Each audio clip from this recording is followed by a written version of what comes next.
সবাই মন্দিরে গেলে দেখতে পাই শ্রীকৃষ্ণের পাশে শ্রী রাধা রয়েছে এবং শ্রীকৃষ্ণ শ্রী রাধারই সেবা পুজো করা হয়।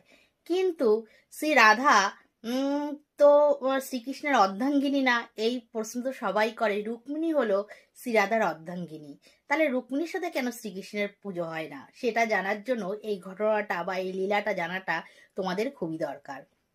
একবার রুক্মিণী শ্রীকৃষ্ণকে এক গ্লাস দুধ এনে তাকে সেবা করার জন্য দেয়। দুধটা সেবা করার পরে শ্রীকৃষ্ণ হা রাধে বলে ডেকে ওঠে। তখন রুক্মিণী বলে, আচ্ছা প্রভু, যখনই মনে হয় যে আপনার কোনো অসুবিধা হচ্ছে তখন আপনি শ্রী রাধাকে ডাকেন, কেন ডাকেন, এরকম কেন করেন? তখন শ্রীকৃষ্ণ বলেন যে তোমার এইটা জানার জন্য শ্রী রাধার সাথে তোমার দেখা করলে তুমি বুঝতে পারবে, তার আগে তুমি বুঝতে পারবে না। তখন রুক্মিণী মনে মনে ঠিক করে কালকেই শ্রী রাধার সাথে দেখা করতে যাবে, কিন্তু শ্রী রাধাকে সে কোনোদিন দেখেনি। যখন মেয়ের দরজার সামনে এসে দাঁড়িয়েছে শ্রী রাধাকে দর্শন করার জন্য, এক অপূর্ব সুন্দরী নারী সেখানে এসে দাঁড়িয়েছে। তখন রুক্মিণী ভাবছে এই হয়তো শ্রী রাধা। তখন বলার পরে সেই দাসী বলছে, এরকম আমাদের 8 জন দাসী আছে তার সেবা করার জন্য, আমি প্রথম, এরকম 8টা দুয়ার তোমার পার করে যেতে হবে, তারপরে গিয়ে শ্রী রাধার সাথে তোমার দেখা হবে। তখন রুক্মিণী মনে মনে ভাবছে, যা দাসী এত সুন্দর দেখতে, শ্রী রাধা কত না সুন্দর হবে। যখন শ্রী রাধার সামনে এসে দাঁড়ালো, রুক্মিণীর 2 চোখ থেকে জল ঝরঝর করে পড়ছে।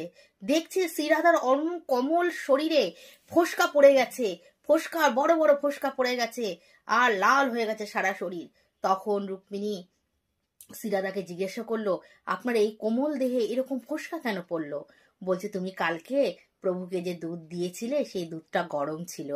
প্রভু যখন সেই দুধ সেবা করলো, দুধ সেবা করার পরে তার শরীরে যখন জ্বালা হলো, তখন হা রাধে বলে ডাকলো। তখন আমি আর থাকতে না পেরে তার সব জ্বালা আমার শরীরের মধ্যে নিয়ে নিলাম। এই জন্যই আমার সারা গায়ে দেখো ফোস্কা পড়ে গেছে।